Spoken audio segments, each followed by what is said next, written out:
श्री गुरुदेव दत्त. श्रीमद भगवद्गीतेच्या 10व्या अध्यायावर आपलं प्रवचन सुरू आहे. आजचा हा श्लोक आहे 28वा श्लोक आहे. आयुधानाम अहम वज्रम धेनूनाम अस्मि कामधुक् प्रजनश्चास्मि कंदर्पः सर्पाणाम अस्मि वासुकिः. आयुधानाम अहम वज्रम धेनूनाम अस्मि कामधुक् प्रजनश्चास्मि कंदर्पः सर्पाणाम अस्मि वासुकी. भगवान सांगतात की सर्व शस्त्रामध्ये मी वज्र आहे आणि सर्व गायींमध्ये मी कामधेनू आणि संततीच्या प्रजनना संबंधीच्या कार्यात मी प्रेमाची देवता म्हणजे कामदेव आहे आणि सर्व सर्पांमध्ये मी वासुकी आहे. तेव्हा भगवान आपल्या विभूती सांगतात की मी सर्व शस्त्रामध्ये जे सर्वश्रेष्ठ शस्त्र आहे ते वज्र, की ज्याच्या पुढे कुठल्या शस्त्र चालू शकत नाही, ते असं वज्र हे शस्त्र मी आहे. याचं कारण असं की या वज्र या शस्त्राच्या संबंधित एक अद्भुत कथा प्रसंग आहे आणि या प्रसंगामध्ये 3 महान भक्तांचा संबंध आहे. वज्र म्हणजे वज्र श्रेष्ठ आहे त्याच्या मारक शक्तीमुळे, परंतु त्याच्यामध्ये जे भक्त आहे, भक्तांचा संबंध आहे, त्याच्यामुळे त्याला आणखीन जास्त महात्म्य त्याचं वाढलेलं आहे. आणि म्हणून भगवान सांगतात की सर्व शस्त्रामध्ये मी वज्र आहे. तेव्हा 3 महान भक्त हे कोण आहे? एक म्हणजे स्वर्गाचा राजा देवेंद्र आणि दुसरा असुरांचा राजा वृत्रासुर आणि तिसरे म्हणजे महान ऋषी अगस्त्य. आता देवेंद्र हा देव, सर्व देवांचं पालन, स्वर्गाचं सर्व पालन पोषण करणारे भगवान विष्णू आहेत आणि त्या देवांचा राजा देवेंद्र आहे. पण असुरांचा राजा वृत्रासुर, असुरांचा राजा वृत्रासुर हा सुद्धा भगवान श्रीकृष्णाचा भक्त आहे. स्वर्गाचा राजा देवेंद्र आहे भगवान विष्णूचा भक्त आहे. यात काही नवल नाही म्हणा. परंतु असुर जे देवांच्या विरुद्ध आहे, विरोधी आहे, देवांचे वैरी आहे, त्यांचा राजा जो वृत्रासुर हा सुद्धा भगवान विष्णूचा परम भक्त होता. आणि तिसरे म्हणजे महान ऋषी अगस्त्य. अगस्त्य ऋषी हे देखील भगवान विष्णूचे भक्त होते, परम भक्त होते. आणि हे तिघेही भगवान विष्णूचे जे भक्त होते त्यांचा या वज्र या आयुधाशी संबंध आहे. म्हणजे कथा अशी आहे की वृत्रासुराने इंद्राला पराजित केलं आणि स्वर्गाचं राज्य जिंकून घेतलं. नेहमी देव आणि असुर यांच्यात संग्राम होत असत. तेव्हा वृत्रासुराने इंद्राला पराजित केला आणि स्वर्गाचं राज्य जिंकून घेतलं. याचं कारण म्हणजे वृत्रासुराला काही स्वर्गाची धनसंपत्ती, सुखोपभोग किंवा ऐश्वर्य हवं होतं असं नाही. असुर लोक नेहमी स्वर्गावर आक्रमण करायचे, त्यांच्यात युद्ध व्हायचं. तेव्हा ते स्वर्गाचं राज्य उपभोग घेण्यासाठी असं होतं. पण वृत्रासुर हा वेगळा होता. वृत्रासुर हा केवळ असुरांचा राजा होता असं नाही, तर तो भगवंताचा परम भक्त होता आणि तो ज्ञानी होता, तो महाज्ञानी होता. आणि म्हणून त्याला काही स्वर्गाचं ऐश्वर्य किंवा सुखोपभोग पाहिजे होते, स्वर्गाचं राज्य पाहिजे होतं. म्हणून त्यांनी स्वर्गावर स्वारी केली आणि इंद्राचा पराजय केला असं नव्हतं. तर म्हणाले इंद्राने त्याच्या बंधूचा वध केला होता आणि त्या वधाचा बदला घेण्यासाठी त्यांनी वृत्रासुराने इंद्राशी युद्ध केलं. तेव्हा वृत्रासुर हा तर अत्यंत वैराग्यशील, ज्ञानी, महात्मा आणि कर्मयोगी होता आणि तो अत्यंत उदार होता. अनेक ब्राह्मणांना त्यांनी दान दिलेली होती. असा तो महात्मा, कर्मयोगी आणि ज्ञानी असा वृत्रासुर असुराच्या वंशात उत्पन्न होऊन सुद्धा तो परमेश्वराचा भक्त होता, असं विष्णूचा भक्त होता. आणि तिसरे म्हणजे अगस्त्य ऋषी. अगस्त्य ऋषींनाचा देहाचाही मोहन होता. ते परमेश्वराचे एवढे भक्त होते की त्यांनी सर्व परमेश्वराला अर्पण केलं होतं. सर्वच अर्पण केलं. सर्व अर्पावे शेवटी देह तोही वेसावा.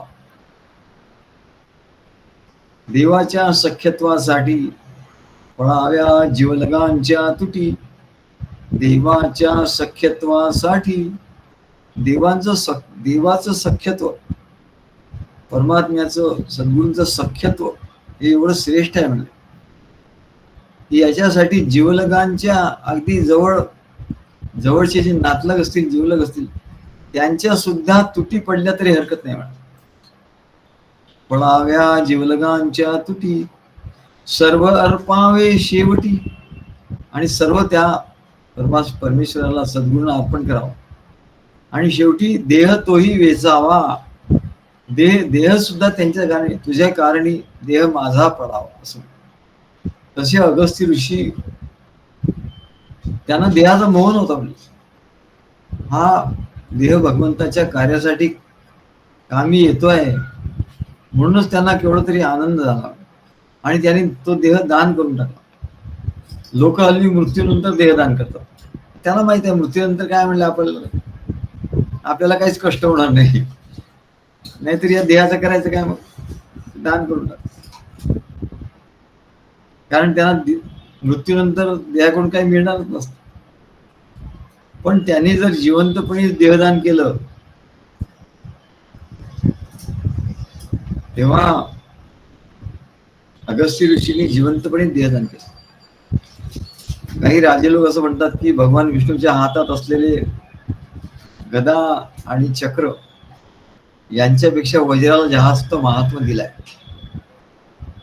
पुराणात असा कथा आहे आणि कोणीतरी असं लिहिलं, आम्ही वाचलं होतं की वज्र सगळ्यात शस्त्र, वज्र हे सर्वश्रेष्ठ आहे असं भगवान का सांगतात. भगवंताच्या हातात तर गदा आणि चक्र हे सर्वश्रेष्ठ दोन शस्त्र आहेत. चक्र आहे आणि गदा आहे. मग वज्राला जास्त महत्व का दिलं तिथे? तर तिथे कोणतरी विद्वान ते सांगत होते की श्रीकृष्णाने जाणून बुजून आपलं महात्म्य प्रगट करण्यासाठी असं सांगितलं की शस्त्रांमध्ये मी वज्र आहे. आता भगवंताला जाणून बुजून त्यांना आपले महात्म्य कशाला प्रगट करायला पाहिजे? त्यांचं महात्म्य आहेच, त्यांचं महात्म्य स्वयंभू आहे आणि त्यांचं महात्म्य प्रगट करायचं तर एवढी पुराण आहेत, एवढ्या ऋषींनी त्यांचं महात्म्य गायलं आहे, शेषांनी महात्म्य गायलेलं आहे, एवढ्या भक्तांनी त्यांचं महात्म्य गायलेलं आहे. त्यांना काय महात्म्य प्रगट करायचं? तर शस्त्रामध्ये मी वज्र आहे असं म्हटलं, पण हे सत्य नाही. म्हणजे हे जे लॉजिक सांगता हे सत्य नाही. कारण चक्र आणि गदा हे भगवान विष्णूच्या भक्तांच्या रक्षणासाठी आहे. भगवान विष्णूने जे चक्र आणि गदा धारण केलंय ते भक्तावर काही संकट आलं, कोणत्या भक्तांना काही अपाय केला तर त्याच्यासाठी म्हणून चक्र आणि गदा आहे भगवान विष्णूंनी धारण केलंय. हे तर दोन्ही शस्त्र शक्तिमान आहेतच म्हणजे. पण वृत्रासुर हा तर भगवान विष्णूचा परम भक्त होता आणि तो आत्मज्ञानी भक्त होता. नुसताच भक्त नाही, परम भक्त आणि आत्मज्ञानी भक्त होता. याच्या उलट इंद्र हा भगवान विष्णूचा भक्त होता पण तो आत्मज्ञानी नव्हता. इंद्राला आत्मज्ञान नव्हतं, देवांना आत्मज्ञान नसतं. म्हणून इंद्र हा विष्णूचा भक्त होता खरा, पण तो गौणी भक्ती करतो, गौणी भक्त होतो. आत्मज्ञानी भक्त, ज्ञानी भक्त नव्हता. त्याची ज्ञानोत्तर भक्ती नव्हती. मग काय तो भक्ती कशासाठी करत होता? धन संपत्ती, देवांचं राज्य, स्वर्गाचं राज्य, स्वर्ग सुखाचा मोह, आणि हे सुख निरंतर मिळत राहावं म्हणून तो भगवंताची गौणी भक्ती करत होता. किंवा इंद्र आणि वृत्रासुर यांच्या भक्तीमध्ये फरक आहे. इंद्र केवळ धनसंपत्ती, राज्यसत्ता मिळण्यासाठी, सुख समृद्धी होण्यासाठी आणि स्वतः त्याचा उपभोग घेण्यासाठी भगवान विष्णूची भक्ती करत होता. पण भगवान विष्णूच्या कार्यात ती धनसंपत्ती तो खर्च करत नव्हता.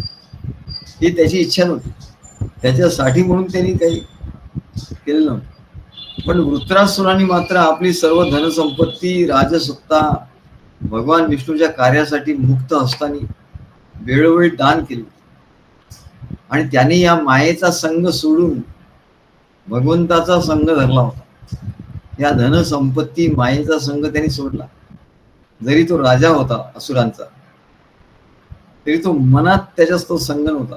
बाहेरून तो धनसंपत्ती त्याच्याकडे होती, मनात त्याचा संग नव्हता. कारण मनात त्याला भगवान विष्णूची भक्ती आणि ज्ञान त्याच्या ठिकाणी होतं. तेव्हा त्यांनी मायेचा संग सोडला होता. म्हणजे इंद्र हा भगवान विष्णूच्या मायेने मोहित झालेला होता. आणि धनसंपत्ती, भौतिक सुखाचं आकर्षण इंद्राला होतं. त्या भौतिक सुखाचं प्रेम होतं. आणि म्हणून भगवान विष्णूवर पूर्ण प्रेम होतं असं नाही, स्वार्थासाठी त्याचं प्रेम होतं. कारण त्याला माहिती होतं की भगवान विष्णूची भक्ती केली की आपल्याला धन संपत्ती, भौतिक सुख प्राप्त होईल. आणि म्हणून तो भगवान विष्णूची भक्ती करत. म्हणून भगवंतांनी वृत्रासुर वधासाठी सुदर्शन चक्र आणि गदा वापरली नाही. नाही तर इंद्राला त्यांनी गदा दिली असती, सुदर्शन चक्र दिलं असतं आणि सांगितलं असतं की या सुदर्शन चक्राने तू याचा वध कर, आणि ते शक्य झालं असतं म्हणा. पण त्यात असं होतं, म्हणजे हे आमचं त्याच्यावरचं भाष्य आहे की का भगवंतानी गदा आणि सुदर्शन चक्र दिलं नाही इंद्राला. कारण सुदर्शन चक्र आणि गदा ही केवळ भक्तासाठी आहे. आणि हा तर ज्याचा वध करायचा तो तर भक्त आहे आपला. आणि ही दोन आयुध तर भक्ताच्या रक्षणासाठी आहे. मग त्याचा वध कसा करायचा आहे? आणि वध काही भगवान विष्णू नव्हते करणार, तर इंद्र करणार होता. आणि म्हणून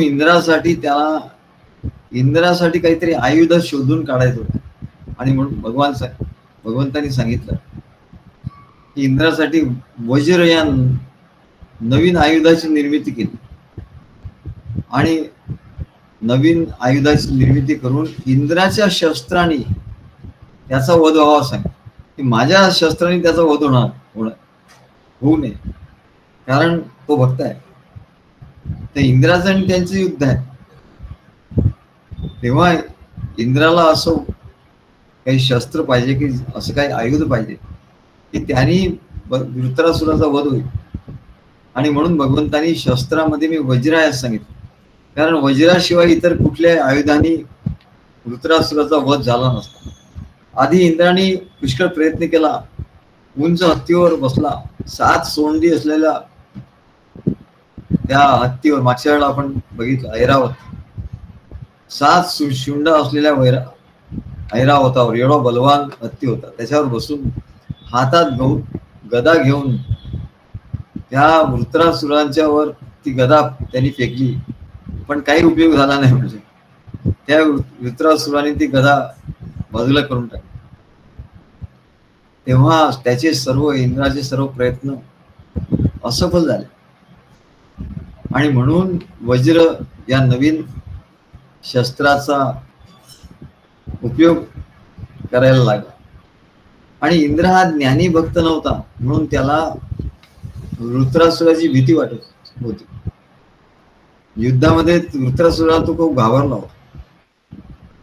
आणि त्याच्याने ते त्याच्या हातात वज्र दिलेलं होतं. तर आता जा आणि वज्राने तू त्या वृत्रासुराचा वध कर, असं भगवानी सांगितलं.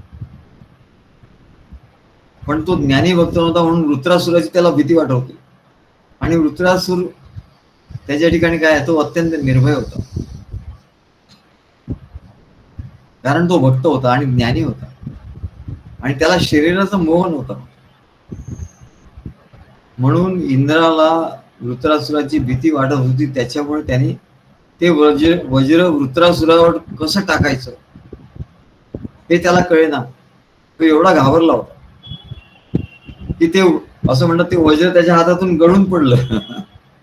वृत्रासुरावर ते वज्र टाकायच्या आधी ते त्याच्या हातातून गळून पडलं आणि वृत्रासुर म्हणाला, अरे काय म्हणाले, ते वज्र एवढी शक्तिशाली आहे म्हणाले, तर तू फक्त ते वज्र तुझ्या हातात घे आणि माझ्यावर टाक, एवढीच गोष्ट आहे म्हणाल.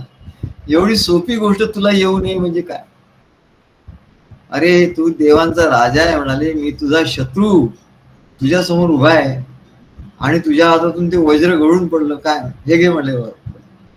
त्या वृत्रासुराने त्याला वज्र त्याच्या हातात दिला, चाल म्हण, एवढं तू काय घाबरतोस, काय मी तुझा शत्रू तुझ्या समोर उभा आहे आणि मला माहिती आहे की तुझ्या गदेचा प्रहार म्हणले तू केला, परंतु कुचकामी ठरला म्हणले, त्याच्यात काहीच उपयोग नाही.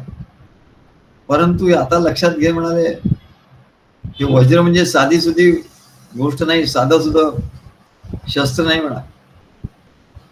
या वज्रास्त्राचा वापर करण्यास तू का डगमगतो म्हणाले, का तुझी हिंमत होत नाही, मला लक्षात येत नाही.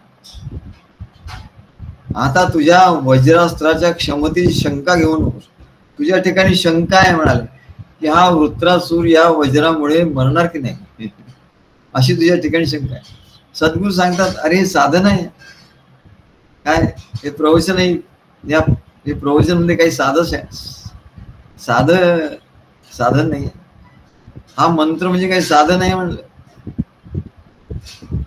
कोणाला तरी आम्ही सांगितलं मंत्र, आता आम्ही मागे लागतो, आता त्यांना कळतच नाही तर त्याच्या मागे लागावंच लागतं. मग तू नाही आम्ही ते काही मंत्र वगैरे तुमचा घेणार नाही, काय तुझं दीक्षावर काही घेणार नाही म्हणलं, आम्हाला काही घ्यायचं नाही. मी म्हणलं मला कुठे तुला द्यायचं आहे, पण मला असं वाटलं की बाबा याचं कल्याण व्हावं, काय आमच्याकडे घेणारे नाही का म्हणलं, आणि घेतलं नाही तर आमच्या याचं काही व्हॅल्यू कमी होणार आहे का म्हणलं, तुझ्यासारख्याला तर आम्ही देणारच नाही. पण म्हटलं ठीक आहे, कोणाचं भलं होत आहे म्हणून आम्ही त्याच्या कल्याणासाठी, म्हणून त्याला याला समजत नाही, मूर्ख आहे, याला कधी अक्कल येईल येणारच नाही म्हणाले, असेच दिवस जाते. म्हणून आम्ही त्याच्या मागे लागतो, त्याला वाटतं की आमच्या मागे लागलं. अरे एवढं सोपं नाही म्हणलं, हे केवढं तरी याचं महात्म्य तिला कळतच नाही. तसं त्या वज्राच्या क्षमतेची शंका त्या इंद्राच्या ठिकाणी आली, कारण तो ज्ञानी नव्हता, भक्ती पण त्याची एवढी ही नव्हती, आणि म्हणून त्याला शंका आली. आमच्याकडे काही लोक असतात शंकेखोर असतात, शंकासूर त्यांच्या ठिकाणी असतो, शंकासुराला मारलं पाहिजे. मग या साधनाने होईल का नाही, हे तीनच साधना आहे, 4 साधना आहे काहीतरी, मग याने होईल का नाही, मग आम्ही आधीची साधना करायची का आधीची, अरे म्हटलं कशाला करायची, याच्याबद्दल कशाला शंका घेत. तेव्हा म्हणले शंका तो घेत असतो आणि त्याच्यामुळे त्याला त्याची क्षमता माहिती नसते. असं वृत्रासुराने सांगितलं, अरे तुला माहिती नाही म्हणाले या वज्राच बद्दल, त्याची क्षमता काय आहे. अरे ते म्हणाले भगवान विष्णूच्या शक्तीने भारलेला आहे, भगवान विष्णूची पूर्ण शक्ती त्या वज्रामध्ये आहे. आणि म्हणले दुसरं, दधीची ऋषींनी एवढी तपश्चर्या केली, त्यांची हाडं एवढी मजबूत झाली म्हणाले, त्यांची हाडं एवढी मजबूत आहे की ते कशाने मोडणार नाही, ते दुसऱ्याला मोडून टाकतील म्हणाले, अशी ती हाडं आहेत. आणि त्याच्यामुळे हे वज्र या 2 शक्तींनी मिळून बनलेलं असल्यामुळे ते कधीच वाया जाणार नाही. आणि भगवान विष्णूंनी तुझी बाजू घेतली आहे. तिसरी गोष्ट म्हणजे भगवान विष्णूंनी तुझी बाजू घेतली आहे, त्याच्यामुळे तुझा विजय निश्चित आहे, तुझा विजय तर निश्चित आहे. फक्त ते वज्र घे हातात आणि माझ्यावर टाक, एवढी सोपी गोष्ट तुला करता येत नाही. माझा मृत्यू अटळ आहे, माझा मृत्यू या वज्रानेच होणार आहे. तो ज्ञानी होता, आत्मज्ञानी होता, त्याला माहिती होत, तो काही घाबरला नाही. मी म्हणले भगवान विष्णूच्या ठिकाणी जाणार, भगवान विष्णूच्या चरणी लीन होणार आहे. त्याच्यामुळे मला आनंद आहे म्हणा. आता तू घाई कर म्हणाले, मला एवढा वेळ नाही आता. म्हणजे तुझ्या वज्रास्त्राच्या दणक्याने मी या भौतिक जगाच्या बंधनातून कायमचा मुक्त होईन. भौतिक जगामध्ये हे बंधन आहे, त्याच्यातून कायमचा मुक्त होईन. आणि भगवान त्या विष्णूच्या श्रीहरीच्या चरणी मला आश्रय मिळेल म्हणले, मला आश्रय घेता येईल. आणि म्हणून तू लवकर ते वज्र माझ्यावर चालू असं इंद्राला तो वृत्रासूर सांगतो. तेव्हा म्हणतात, जी माणसं भगवंताला मनोभावे शरण जातात त्यांचा भगवंत स्वतःचे सेवक म्हणून स्वीकार करतात. भगवंताला मनोभावाने शरण, सर्व भावाने शरण, सर्व भावेन भाव. अशा सेवकांना भगवान काय करतात, भौतिक सुखाचा वर्षाव ते करत नाही. त्यांना जेव्हा वाटतं भगवंताला की अरे हा लवकर माझ्यापर्यंत आला पाहिजे, त्याला ते भौतिक सुख देत नाही, त्याला ते दुःख देतात. कारण या नश्वर सुखामुळे अहंकार, चिंता, इतरांविषयी शत्रुत्व, मानसिक अशांती आणि धनाची लालसा वाढीला लागते. आणि त्याच्यामुळे म्हणलं ते भगवंतापासून दूर जातात. आणि म्हणून भगवान म्हणतात की माझ्या कृपेमुळे माझे भक्त या धनसंपत्तीच्या, संसाराच्या निष्फळ अशा जंजाळातून मुक्त होतात, असं वृत्रासूर सांगतो. या प्रकारे इंद्राशी बोलून झाल्यावर त्या वृत्रासुराने भगवान विष्णूचं स्तोत्र गायला सुरुवात केली, त्यांची प्रार्थना करायला सुरुवात केली. त्यांनी काय प्रार्थना केली, तो म्हणतो, हे भगवंता, आता मला तुझ्या चरणाशी स्थान दे, म्हणजे मी पुन्हा एक वार तुझ्या सेवेत दंग होईल. सेवा अत्यंत महत्वाची, सद्गुरूंच्या कार्यामध्ये सेवा महत्वाची आहे. त्या सेवेमुळे काय होईल, ते मन लीन होतं. नाही तर म्हणले मन सारखं त्या रॉकेट सारखं आहे, म्हणलं ते रॉकेट जर पृथ्वीच्या भोवती फिरते. ते शास्त्रज्ञांनी रॉकेट सोडलंय, ते पृथ्वीच्या भोवती फिरते, पृथ्वी स्वतः भोवती फिरते आणि पृथ्वी सूर्याभोवती फिरते, असं म्हणलं हे चक्र चालू आहे. पण हे रॉकेट जेव्हा ते पृथ्वीवर पडतं तेव्हा म्हणले ते शांत होत. कारण काय, इथे पृथ्वी स्थिर आहे, इथे त्याला कळतं की पृथ्वी स्थिर आहे. पृथ्वी जरी फिरत असली तरी ती स्थिरही आहे, आणि म्हणून त्याला त्या स्थिरतेचा आनंद होतो. तसं म्हणले मनुष्याचं मन जे आहे, देह हा पृथ्वी आहे, देह हा जड आहे, आत्मा हा त्याच्यापेक्षा सर्वश्रेष्ठ आहे. आत्मा हा सर्वात स्थिर आहे.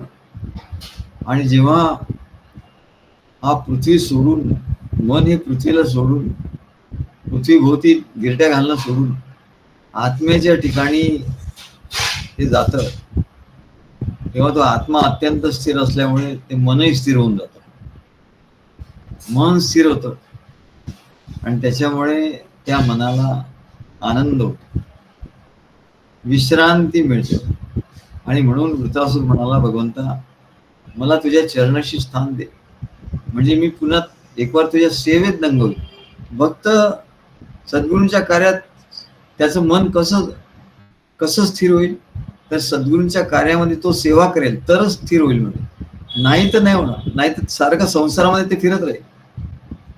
म्हणून त्या फिरणाऱ्या मनाला सद्गुरूंचं कार्य हे स्थिर आहे, सद्गुरू हे स्थिर आहेत, आणि त्या कार्यात त्यांनी त्या मनाला आणलं, त्या सेवेत ते मन दंग झालं की ते स्थिर होईल. एवढं सहज सोपं आहे. एवढं कुठलं योग याग करायची गरज नाही, मनाला बांधून जबरदस्ती करण्याची गरज नाही. बस सद्गुरूंना विचारतो, मी काय सेवा करू. भक्त विचारता, सद्गुरू काय सेवा करू. हा मी त्याला सांगतो, अरे ही सेवा. मग तो त्या सेवेमध्ये दंग होतो, मग त्याला आनंद होतो, मग त्याला सुख होत.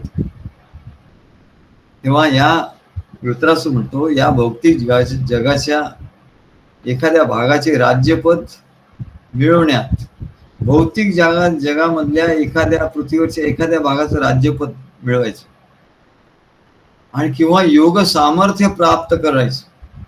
योगाचं सामर्थ्य, त्याला उडता येतं आकाशामध्ये, किंवा त्याला समुद्रावरून चालता येतं, पाण्यावरून चालता येतं, किंवा त्याला अनेक सिद्धी प्राप्त होतात. तेव्हा वृत्रासूर ज्ञानी होता. तो म्हणला मला याच्यात कशातही अजिबात रस नाही, अजिबातच रस नाही. मला कुठल्या योग सामर्थ्यात रस नाही आणि कुठल्या राज्यात रस नाही. मी आता केवळ तुझ्या चरणाचा दास बनू इच्छितो, केवळ तुझा दास, समर्थाचा दास. म्हणे दास विश्वास, म्हणे दास सायास त्याचे करावे, जनी जाणता पाय त्याचे धरावे. आणि त्यांच्या कार्यामध्ये आपण एकरूप व्हावं, समरस व्हावं. म्हणजे मन आपोआपच स्थिर झालं. आणि मन आपोआप स्थिर झालं की त्याला ते निरुद्ध होतं. त्याला योगाच्या भाषेत निरुद्ध म्हणतो. आणि निरुद्ध झालं, बराच वेळ निरुद्ध सेवेत दंग राहिलं की त्याला समाधी असं म्हणतात. मन तिथे स्थिर झालं की, मन स्थिर झालं बराच वेळ की त्याला समाधी असं म्हणतात. तेव्हा त्याला निर्विकल्प समाधी असं म्हणतात. त्याला संसाराचे काही विचार येतच नाही. सद्गुरूंच्या कार्याचं एवढं त्याच्या ठिकाणी असतं की त्याला संसाराचे विचार येतच नाही. ते निर्विकल्प समाधी. तेव्हा म्हणाले एवढं सोपी समाधी, एवढी सोपी आहे म्हणा, प्रेमाची समाधी. तेव्हा वृत्रासूर सांगतो, हे कमल नयना, म्हणजे ज्याप्रमाणे नवजात पक्षी, नवीन जन्माला आलेले पक्षी आपल्या मायेच्या परतण्याची वाट आणि तिच्याकडून काहीतरी खायला मिळेल या आतुरतेची वाट बघतात. आणि जसं छोटी छोटी वासर, गाय त्यांची आई येईल आणि आता दूध प्राशन करायला मिळेल म्हणून ते प्रतीक्षा करत असतात, तसं म्हणाले. आणि विरही स्त्रिया दूरदेशी गेलेल्या पतीकडे, पट्टीच्या वाटेकडे आतुरतेने डोळे लावून बसतात.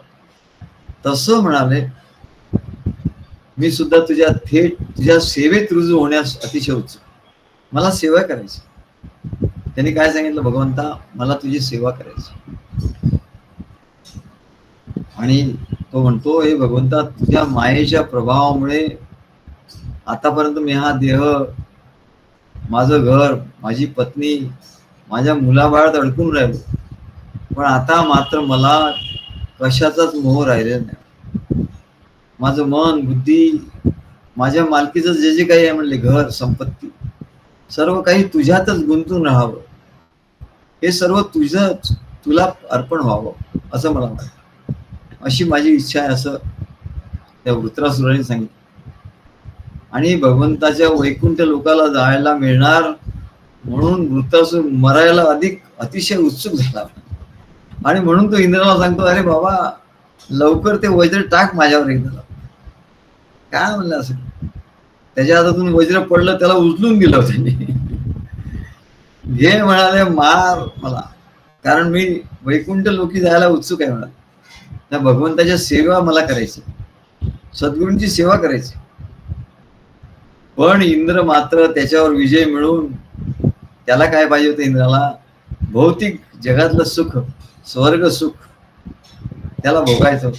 पण ते भोगण्याचं करंट स्वप्न तो पाहत होता, करंट स्वप्न असं. अर्थात म्हणाले हे दोघेही भगवंताचा निस्सीम भक्त होते. इंद्रही भगवंताचा भक्त होता, पण तो निष्काम भक्त नव्हता, सकाम भक्त होता. स्वर्ग सुखाची इच्छा त्याच्या ठिकाणी. आणि वृत्रासुर हा निष्काम भक्त होता, ज्ञानी भक्त होता. आणि दोघांनाही भगवंताच्या चरणी आश्रय मिळाला होता. आणि त्यामुळे या युद्धात वरवर पाहता इंद्राचा विजय होणार असला, इंद्राचा विजय होणार होता, त्याला स्वर्गाचं राज्य मिळणार आणि वृत्रासुरांचा वध होणार होता. पण विजयी कोण ठरला, तर वृत्रासुरच विजयी ठरला. विजय कोणाचा झाला, वृत्रासुराचा विजय झाला, की त्याला भगवंताची सेवा करायला मिळाली. असं भगवान सांगतात. तर म्हणले वज्रामध्ये वज्राच्या संबंधी ही कथा आहे. ही या कथेशिवाय त्या वज्राला काही अर्थ नाही. आणि म्हणून भगवान म्हणतात की आयुधानाम अहम वज्रम, ही आयुधांमध्ये मी वज्र आहे. कारण त्याचं महात्म्य हे आहे म्हणा, धेनुनाम अस्मी कामधुक. आणि आता गायींमध्ये ते सांगतात की मी कामधेनू आहे, असं भगवान सांगतात. कारण यज्ञामध्ये गाय अत्यंत उपयोगी आहे. गायीस पासून यज्ञासाठी लागणारं शुद्ध तूप मिळतं, दूध दही सर्व काही पदार्थ देवांना अर्पण करण्यासाठी मिळतात. आणि त्याच्यामुळे देवता प्रसन्न होतात आणि सर्व मनोकामना त्या पूर्ण करतात. कामधेनू जी आहे म्हणा, कामधेनू कोणाकडे असतो? एक तर दत्तगुरूंच्या मागे मागे कामधेनू उभी असतो. आणि दुसरं म्हणजे हे सप्तर्षी जे आहे, वसिष्ठ आदी, वसिष्ठ कुल क्रतू असे जे सांगितले सप्तर्षी, त्यांच्याकडे म्हणले कामधेनू असतो. सर्व संत पुरुषांच्या घरी कामधेनू असते. कारण तिला तिथे राहायला आवडतं. कारण तिथे यज्ञ होत असतात. ऋषींच्या घरी काय असतं? यज्ञ होत असतो. आणि त्या यज्ञामध्ये तिला तिचं दूध दही तूप सर्व काही देता येत, त्यांना मदत करता येते, सर्व पूर्तता करता येते. आणि कामधेनू पुढे जी इच्छा केली ती पूर्ण होते. आणि म्हणून शेवटी मनुष्य निष्काम होतो. कामधेनू जी देखील निष्काम जे भक्त आहेत, ऋषीमुनी आहेत, संत पुरुष आहेत, त्यांच्या संगतीत असतं, त्यांना सहाय्य करत असते कामधेनू. आणि म्हणून भगवान सांगतात की मी गायींमध्ये मी कामधेनू आहे. त्यांची सेवा करण्यामध्ये ती धन्यता मानतो. कारण कामधेनूला काय आवडतं? भगवंताचं गुणवर्णन. आणि ते भगवंताचे भक्त ऋषीमुनी काय करतात? भगवंताचं गुणवर्णन करत असतात. आणि म्हणून तिला तिथे राहायला आवडतं. आमचे वडील सांगायचे की अरे तुझे आजोबा, आम्ही त्यांना बघितलं नाही, वडिलांचे वडील, म्हणजे तुझे आजोबा होते, त्यांचे बाकीचे जे भाऊ होते 4 भाऊ, त्यांना म्हणले सगळं घरदार संपत्ती त्यांनी सगळं देऊन टाकलं. तर ते सगळ्यात मोठे होते. पण बाकीचे 4 भावांना त्यांनी घरदार शेती वाडी संपत्ती सगळं देऊन टाकलं ते असतानाच. आणि म्हणाले ते अक्षय उदासीन असायचे. त्यांचे सद्गुरू होते ना. आणि त्यांच्या सद्गुरूंनी त्यांना एक साधन दिलं होतं की श्रीमद भागवतावर त्यांनी पुराण सांगायचं. श्रीमद भागवतावर ज्ञान जे काही आहे, रहस्य आहे ते सांगायचं, असं त्यांच्या सद्गुरूंनी सांगितलं. म्हणून ते गावोगावी भागवत असं डोक्यावर घेऊन गावोगावी हिंडत असत, लोकांच्याकडे जात असत आणि तिथे भागवताची कथा त्यांना ऐकवत असत, असं आमचे वडील सांगत होते. आणि ते म्हणले पैसे कोणाकडून कधी दक्षिणा घेत नसत आणि कोणाच्याकडे घरी जेवतही नसत. म्हणाले ते जेवतच नसत, जेवण त्यांनी सोडलं होतं.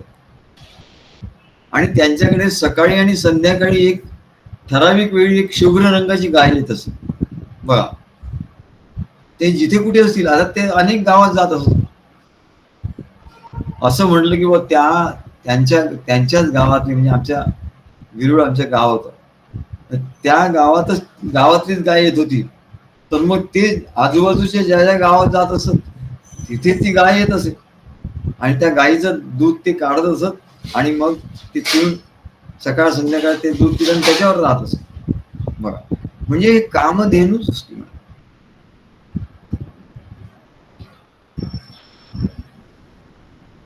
कामधेनूशिवाय दुसरं कोणी असण्याचं कारण नाही. आणि कामधेनूलाच आवडतं की जे भक्त आहे, अरे ते भगवंताची कथा सांगताय आणि ते जेवत नाही, अरे मग आपल्या तिकडे गेलं पाहिजे. म्हणून ती गाय यायची आणि तिचं दूध काढून ती प्यायची.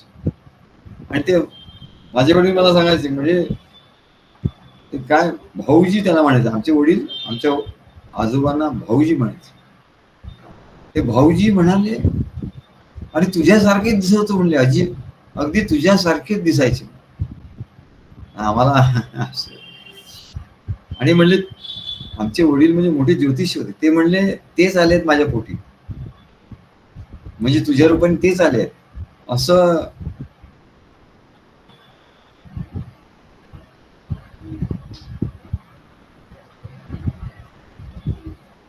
असं आमचे वडील सांगायचे, आणि म्हणून आम्ही भागवत रहस्य लिहू शकलो.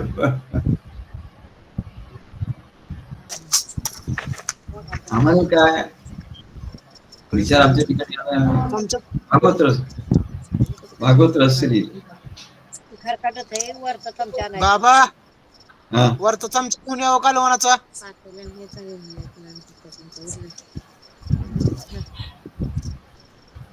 तेव्हा मोठा कामधेनू, गायींमध्ये मी कामधेनू आहे असं त्यांचं ते बोलणं होतं ना. भांडी मोकळी झाली ती भांडीच घातली नाही तर तशीच जायची सगळी भांडी. आता स्वयंपाक केलेली तशी जायची, पाणी नाही की मग ठेवले ती गोळा करून. तेव्हा आमच्या पाठीवर एक असं जन्मखूण आहे, खूप मोठी जन्मखूण.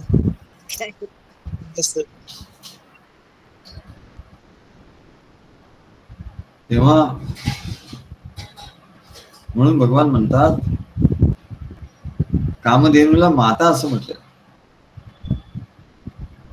तेव्हा भगवान असं म्हणतात की मी गायींमध्ये मी कामधेनू आहे.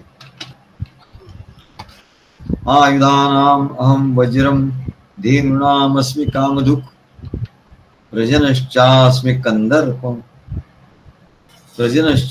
कंदर्पः सर्पाणामस्मि वासुकी प्रजनश्चास्मि कंदर्पः.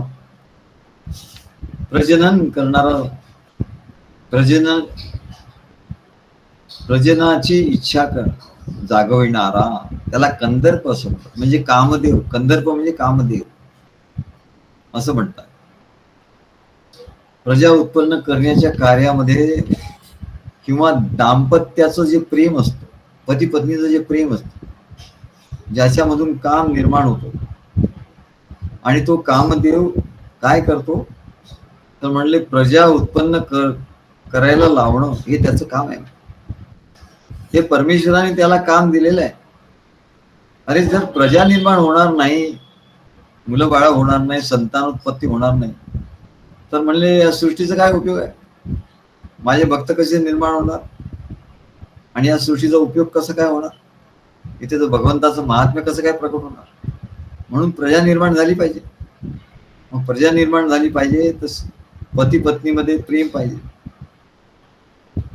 कामभावना पाहिजे, आणि म्हणून ती निर्माण करण्यासाठी मी कंदर्प म्हणजे कामदेवाला उत्पन्न केलं असं भगवान सांगतात. मनुष्याच्या ठिकाणी कामवासना किंवा यौवनातलं ते प्रेम असतं, आकर्षण शक्ती असते, म्हणले सहज आहे. त्याला वाईट असं म्हणतात लोक, पण ते काही वाईट नाही, म्हणले सहज आहे. असं नसतं तर प्रजा कसं जन्माला येणार? तेव्हा भगवंताच्या शक्तीमुळेच हे निर्माण झालेले आहे. म्हणले यौवनातलं आकर्षण, कामवासना ही सर्व भगवंताच्या शक्तीमुळे निर्माण झाली, आणि त्याची देवता आहे कंदर्प म्हणजे कामदेव. त्यामुळे ते वाईट किंवा अपवित्र असं काही नाही आहे. फक्त असं आहे की ती केव्हा कोणी कशासाठी किती वापरायची हा विवेक ठेवला पाहिजे. आणि हाच विवेक जेव्हा राहत नाही तेव्हा म्हणजे सगळा घोटाळा होतो. नाहीतर म्हणले हे अत्यंत पवित्र कार्य ठरतं म्हणजे. आणि म्हणून शास्त्रात सांगितलंय की स्वस्त्रीशी समागम करणं, आणि तेही केवळ प्रजोत्पत्तीसाठी, प्रजा उत्पन्न करण्यासाठी स्वस्त्रीशी समागम करणं हे अत्यंत पवित्र कार्य आहे. अत्यंत पवित्र कार्य, कारण ही ईश्वराची सेवा आहे. कारण त्यांनी काय होतं, प्रजेचं अस्तित्व या भूमीवर टिकून राहतं. भूमीवर प्रजाच नसणार तर काय होणार, काय उपयोग आहे? या भूमीवर प्रजेचं अस्तित्व, मनुष्याचं अस्तित्व टिकून राहिलं पाहिजे. आणि म्हणून प्रजोत्पत्ती झाली पाहिजे.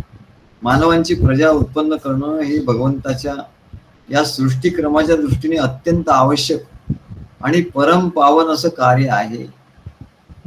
परंतु प्रजनन करण्याचा हेतू नसताना प्रजनन करण्याची काही आता आवश्यकता नाही आहे, आवश्यकता संपली आहे, तरीही स्वस्त्रीशी काम संबंध ठेवणे, स्वस्त्रीशी काम संबंध ठेवणं हे शास्त्राविरुद्ध आहे म्हणा, असं भगवान सांगतात. मग इतर स्त्रियांशी संबंध ठेवणं तर शास्त्रविरुद्ध काय, तर पापच आहे. जेव्हा या शक्तीचा उपयोग केवळ इंद्रियाचे भोग भोगण्यासाठी केला जातो तेव्हा ते धर्म विरोधी होत, धर्माच्या विरोधी आहे. तो जो काम आहे तो धर्माच्या विरोधी आहे आणि ते पापाचरण आहे. आणि कंदर्प म्हणजे कामदेव, म्हणजे माझंच रूप आहे असं भगवान म्हणतात. मग भगवान श्रीकृष्णाच्या पोटीच कामदेवाने जन्म घेतला होता. भगवान श्रीकृष्णाचा पुत्र या रूपाने कामदेवाने जन्म घेतला होता. म्हणून भगवान गीतेत म्हणतात, धर्माच्या विरोधी नसणारा काम मीच आहे. धर्माविरोधी कामोस्मी. धर्माच्या अविरोधी जो काही धर्म सांगितला, धर्मशास्त्रांमध्ये जो काही धर्म सांगितला आहे, कशा रीतीने मैथून करावं, कधी करावं, किती करावं, हे सगळं धर्मामध्ये. धर्मसिंधू नावाचा आमच्याकडे ग्रंथ होता, धर्मसिंधू. आम्ही इकडे आणला होता, तो कुठे गेला कोणी. आमचे काही काही ग्रंथ आहे ना, आमच्या वडिलांचे जे ग्रंथ होते ते आम्हाला दिले होते, इकडे आम्ही आणले आणि जागा बदलण्याच्या याच्यामध्ये ते कोणी कसे लंपास केले माहित नाही. धर्मसिंधू गेला, त्याच्यानंतर आमच्याकडे भर्तृहरीचे 3 शतक होती, ती पोथी जुनी होती, ती गेली. हे सगळे आमच्या वडिलांचे ग्रंथ होते, अगदी आजोबापासूनचे ग्रंथ ते गेले. आणि आणखी काही अत्यंत दुर्मिळ असे ग्रंथ होते ते गेले. तर कोणी घेतले काय माहिती. असो, तेव्हा धर्माच्या अविरोधी असणारा काम मीच आहे असं भगवान सांगतात. आता इथे धर्म शब्दाचे 2 अर्थ आहेत. धर्म म्हणजे काय, एक म्हणजे गृहस्थ धर्म आणि दुसरा म्हणजे प्रेम भक्तीचा भागवत धर्म. प्रेम भक्तीचा भागवत धर्म, भागवत धर्म त्याला म्हणतो. एक म्हणजे गृहस्थ धर्म, गृहस्थाश्रम. जे लोक भागवत धर्मात नाही आहेत, नुसते गृहस्थ आहेत, त्यांना हा कामदेव योग्य वेळी वासना निर्माण करून त्यांच्याकडून प्रजोत्पादनाचं कार्य करून घेतो. हाही धर्मच आहे, म्हणजे धर्मात मोडतो. कारण या सृष्टीत, या पृथ्वीवर प्रजा निर्माण झाली पाहिजे. आता त्या प्रजेमधूनच जे परमेश्वराची भक्ती करतात त्यांचा धर्म म्हणजे भागवत धर्म. जे सद्गुरूंना शरण जातात आणि त्या परमेश्वराची भक्ती करतात, तेव्हा त्यापैकी गृहस्थ धर्मामध्ये फक्त प्रजोत्पादनाशी संबंध जो काम आहे तो धर्माला विरोधी नाही म्हणा, म्हणून तो काम मीच आहे असं भगवान सांगतात. दुसरा धर्म म्हणजे प्रेम भक्तीचा धर्म. या धर्मामध्ये भगवंताला आपला पती मानून भक्ती करणे हा धर्म आहे. याचे उदाहरण म्हणजे गोपीवेळच्या गवळणी, भक्तांमध्ये अग्रणी, गोप गोपाळ वृंदावनी, नित्य श्रीकृष्ण ध्यानी म्हणी. काय नित्य श्रीकृष्ण यांच्या ध्यानामनामध्ये अशा गोपिका, राधा, गोप, मीराबाई, अनेक स्त्री भक्त अशा ज्या कृष्ण भक्त होऊन गेल्या, त्यांचा हा धर्म होता म्हणा. ते काय करत होते, ते भगवंताला श्रीकृष्णाला प्रेमाने, तो त्यांचा प्रेमिक होता आणि ते त्याचे प्रेमी भक्त होते, त्या त्यांच्या प्रेमिका होत्या. तेव्हा यौन आकर्षणाचा जो हा भाग आहे, कृष्ण म्हणजे आकर्षण करतात, त्यांचं आकर्षण, प्रेमाचं आकर्षण होऊन ते म्हणाले ह्या भागवत धर्मामध्ये त्यांनी भक्ती केली, भगवंताला आपलं पती मानलं आणि भक्ती केली. तसं म्हणले नुसते स्त्रियाच तशा भक्त झाल्या असं नाही म्हणा. तर काही पुरुषांनी सुद्धा, पुरुष भक्तांनी सुद्धा भगवंताची पत्नी भावाने भक्ती केली. त्याच्यामध्ये अग्रणी सिद्ध पुरुष म्हणजे ज्ञानेश्वर कन्या आणि श्रीकृष्ण पत्नी स्वतःला मानणारे गुलाबराव महाराज होते. ते लुगड नेसत असत आणि श्रीकृष्णाच्या नावाने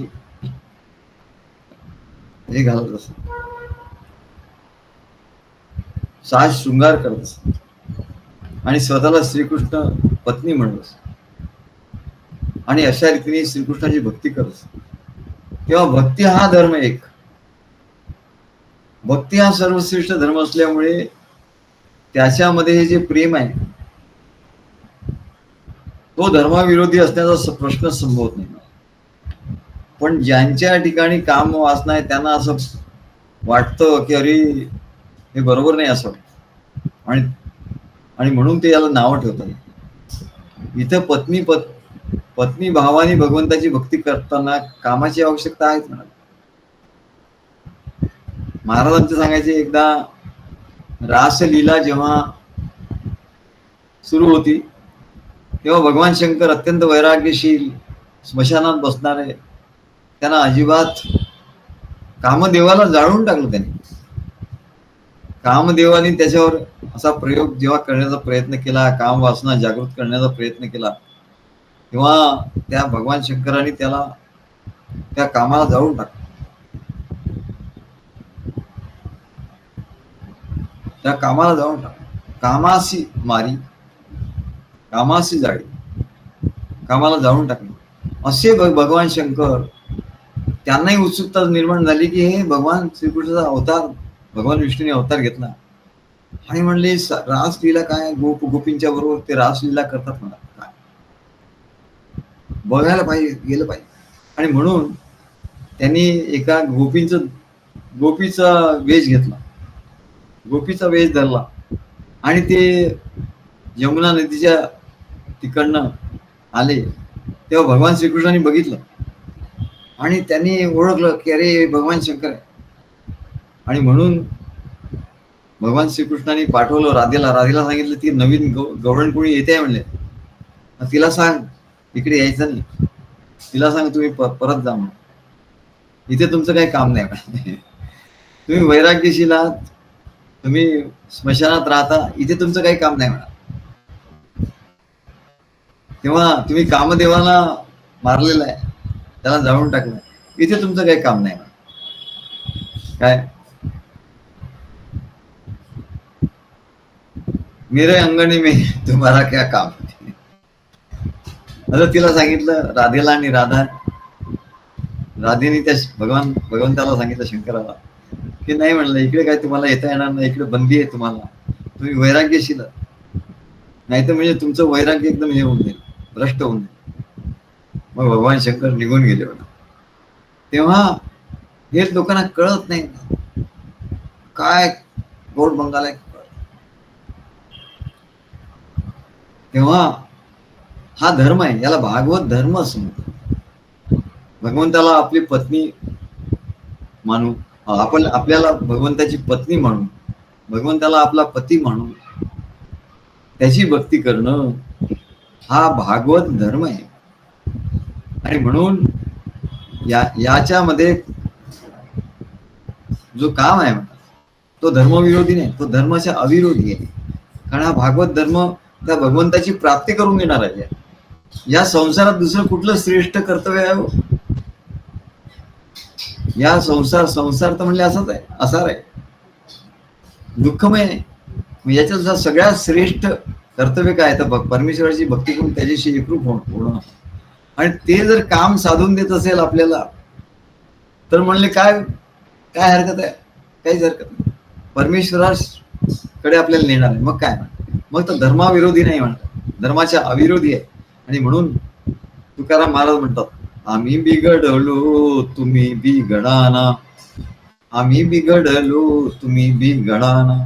आम्ही बिघडलो असं ते म्हणतात, तुम्ही पण बिघडा म्हणतात. आम्ही बिघडलो, आम्ही देखील घडलो आणि तुम्ही बिघडाना. सागराच्या संगे नदी बिघडली. कोणी म्हणलं काय नदीनं बिघडली, वाया गेली. काय त्या सारखी सागराकडे जाते, सारखी सागराकडे जाते. तिला काय धंदे आहे का नाही? इकडे चांगलं गावातून असं जायचं आणि सर्व शेतींना वगैरे पाणी वगैरे द्यायचं. ते सगळं सोडलं आणि त्या खारट समुद्रामध्ये जाते. काय काय बिघडले म्हणजे? सागराच्या संगे नदी बिघडली. सर्व लोकांना म्हणाले चांगलं जल द्यायचं, शेती करा, शेतीला मदत करायची, पाणी द्यायचं, सुजलाम सुफलाम मलयज शीतलाम सगळं करायचं. हे सोशल वर्क सोडून ते म्हणले त्या सागराकडे जातात.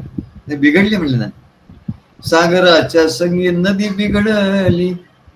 पण झाली काय मग? ते नदी बिघडली ती सागरची झाली. अरे तुझ्या इथं राहिली असती तर ते नालाच झाला असता त्या नदीचा म्हणा.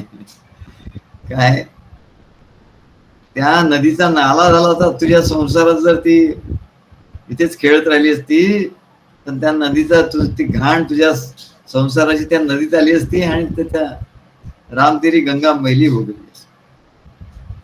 पण बरं झालं ती त्या सागराला जाऊन मिळाली म्हणून ती सागर झाली, कृतार्थ झाली. एवढी ती विस्तार पावली. विठ्ठलाच्या संगी तुका बिघडला. त्यांची बायकोही म्हणत हे बिघडला म्हणजे वाया गेला. आम्हाला लोक म्हणत अजूनही आमचे नातेवाईक आमच्याकडे बघत नाही. आम्ही इकडे गेलो तर तिकडून जातात. आमचे ते डोंबिवली ते नातेवाईक आमचे आमच्याकडे येत नाही. एकदा त्याला आम्ही समोरच पकडला, स्कूटरवर बसला होता, जाऊन त्याला पकडलो तर तो मान इकडे करतो, मान तिकडे करतो. दिवशी नाही जमलं त्याला. म्हणलं काय? म्हणलं येतोस का घरी? नाही नाही म्हणले येईन येईन, आता नाही जमलं, आता मला वेळ. तेव्हा त्याला वाटतं हे बिघडले म्हणा. विठ्ठलाच्या संगे तुका बिघडला, तुका बिघडला तो विठ्ठल झाला. तो काय झाला? विठ्ठल झाला. श्रीकृष्णाच्या संगे गोपी बिघडल्या असं सगळं म्हणतात.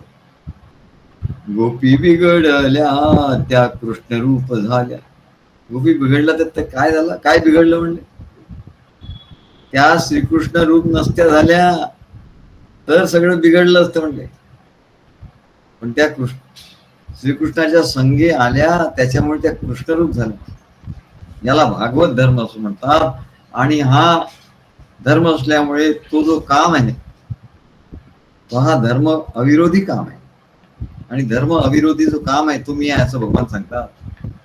जो धर्माच्या विरोधी काम आहे त्याचा सर्व संत सत्पुरुषांनी धर्माच्या विरोधी जो काम आहे, काम नाही नाम नाही आपला, म्हणजे जातो इकडे तिकडे तिकडे काहीतरी घोटाळे करतो, तर तो काम जो आहे म्हणजे तो धर्माच्या विरोधी आहे.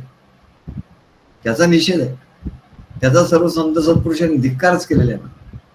भर्तृहरीनी मी सांगितलं ना, भर्तृहरीचं वैराग्य शतक वगैरे आम्ही वाचलेलं आहे. आता आम्ही एवढी काव्य केली तर आम्ही केवढी काव्य वाचली. भर्तृहरीचं वैराग्य शतकात त्यांनी इतकं छान लिहिलं की त्याचं ऐकल्याबरोबर एखाद्याला वैराग्यच येईल म्हणा, तो रानात पळून जाईल. फार सुंदर त्यांनी लिहिलं. रे कंदर्प करम कदर्थ यसिकिम कोदंड टंकारितैः रे रे कोकिल कोमलै कलरवैः किंवा वृथा जल्पसी. हे सुंदर काव्य. आणि हा नाथ संप्रदायाचे हे भर्तृहरी नाथ संप्रदाय आधी राजा होता. आणि त्यांना मागे मी प्रसंग सांगितला होता आणि त्या प्रसंगाने दुःखी होऊन त्यांनी राज्य सोडून दिलं आणि ते नाथ संप्रदायात गेले. आणि काय वैराग्य त्यांना आलं. आणि ते काय म्हणतात?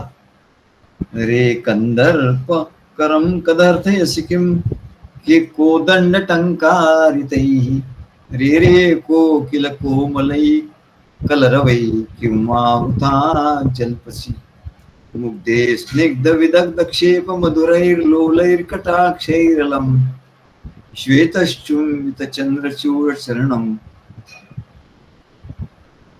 ध्यानामृतम वर्तते. काय सुंदर श्लोक आहे. रे कंदर्प, हे कंदर्पा, कंदर्प म्हणजे कामदेवा, त्यांना वैराग्य. आणि त्यांनी सांगितलं रे कंदर्प करम कदर्थ सिकिम कोदंड टंकारितै.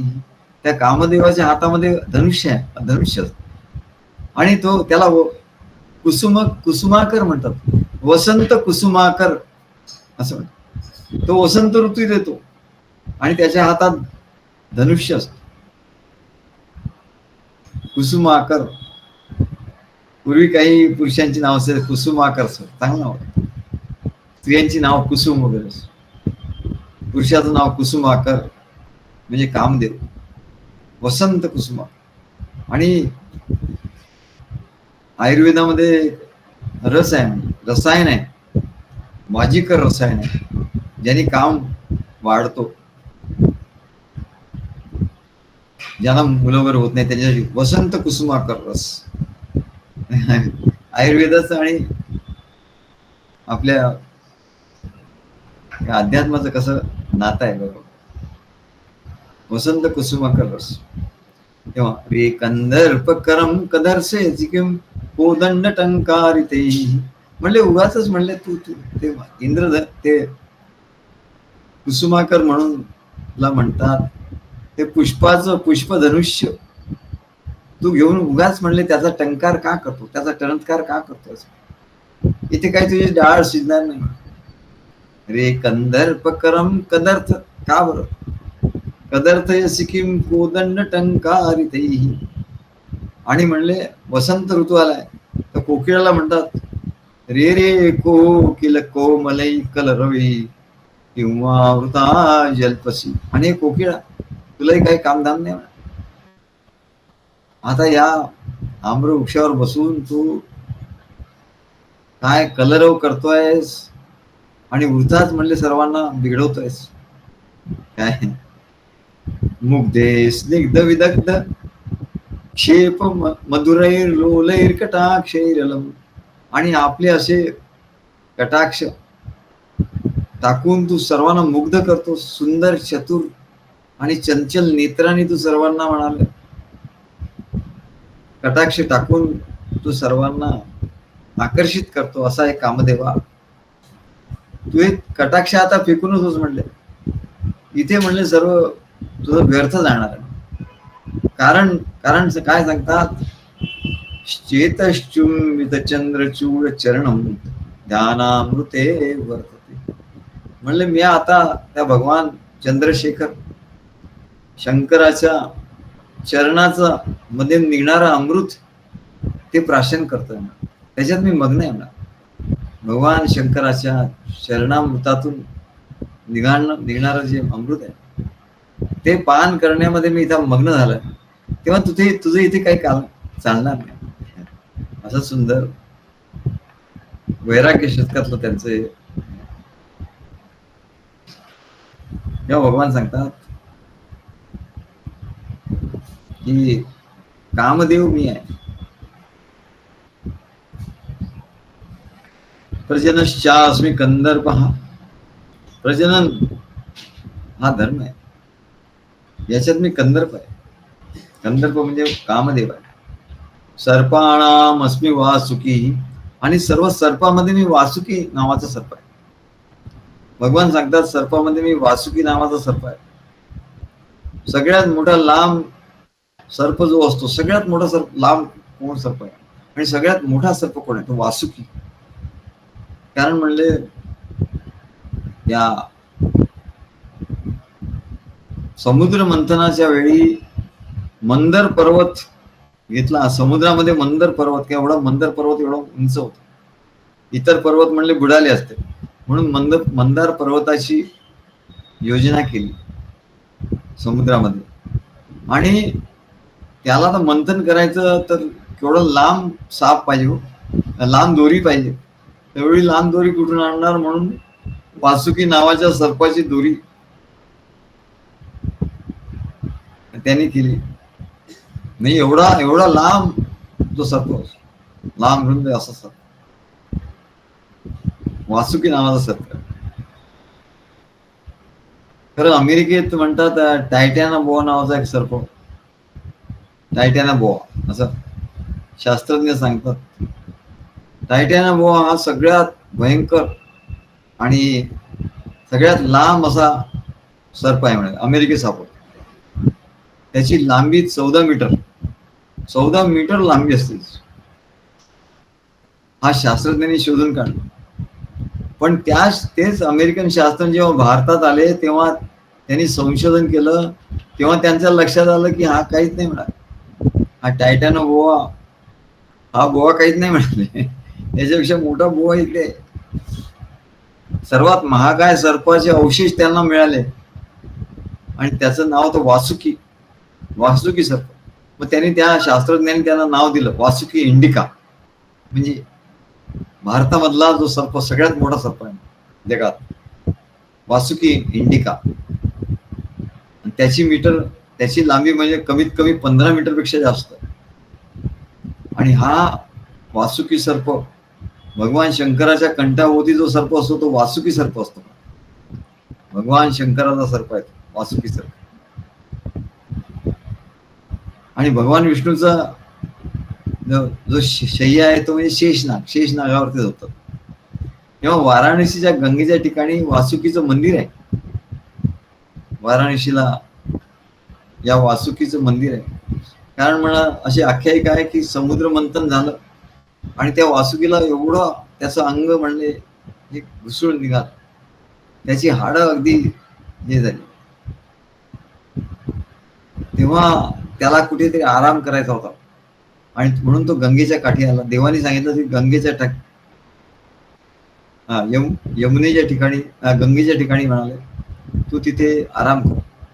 आणि म्हणून तिथे त्यांनी आश्रय दिला आणि तिथे देवांनी वासुकीचं मंदिर बांधलं. म्हणजे तिथे अजूनही ते मंदिर आहे, देवानी बांधलेलं मंदिर वासुकीचं, खूप जुनं मंदिर आहे. समुद्र मंथनामध्ये त्या वासुकीने त्यांचे योगदान दिलं, त्याच्यामुळे देवतांना अमृत मिळालं आणि म्हणून देवतांनी ते मंदिर बांधलं असं म्हणतात. आता औरंगजेबाने जेव्हा त्याच्या अनेक मंदिरं पाडली तेव्हा त्याच्या या वासुकीच्या मंदिरावर त्यांनी पाडण्याचा प्रयत्न केला. पण जेव्हा त्या मंदिराला तो पाडण्याचा प्रयत्न करत होता तेव्हा त्याला असा काही अनुभव आला भयंकर की तो तिथून पळूनच गेला. आणि पळून कुठे गेला तर तो दिल्लीला जाऊन बसला. एवढं त्यांनी त्याचं धसका घेतला, वासुकीचा एवढा झटका दिला आणि धसका त्याला झाला एवढे तो एकदम पळाला तिकडनं आणि दिल्लीला येऊन बसला. असा काही विचित्र अनुभव त्याला. असं म्हणले त्या वासुकीचं महात्म्य. आणि म्हणून भगवान म्हणतात अरे सर्पांमध्ये मी वासुकी आहे, वासुकी नावाचा सर्प आहे. आणि सर्प आणि नाग याच्यात फरक आहे. सर्प हा विषारी असतो, वासुकी सुद्धा विषारी होता. आणि तेव्हा जेव्हा समुद्र मंथन झालं होतं तेव्हा मुद्दाम भगवान विष्णूने सांगितलं की हा या वासुकी फुत्कार करेल म्हणाले, तो तुम्हाला सहन होणार नाही ते विष. तेव्हा तुम्ही म्हणाले ते त्याच्या वासुकीचं तोंड जिकडे तिकडे जाऊ नका, शेपटीच्या भागाला या. आणि म्हणून सर्व देवानी शेपटीचा भागाने मंथन केलं आणि सर्व दानवांनी त्या मुखाच्या बाजूने, वासुकीच्या मुखाच्या बाजूने मंथन केलं. तेव्हा म्हणले सर्प हा विषारी असतो, वासुकी हा विषारी होतो, पण नाग हा विषारी नसतो. भगवान विष्णू ज्यांच्या शय्येवर झोपतात तो वाघ, तो नाग हा विषारी नसतो. तेव्हा भगवान सांगतात की सर्पांमध्ये मी वासुकी नावाचा सर्प आहे. आयुधानाम अहम वज्रम धीरूनाम अस्मि कामदुक प्रजनश्चास्मि कंदर्पः सर्पाणाम अस्मि वासुकी. श्री गुरुदेव दत्त.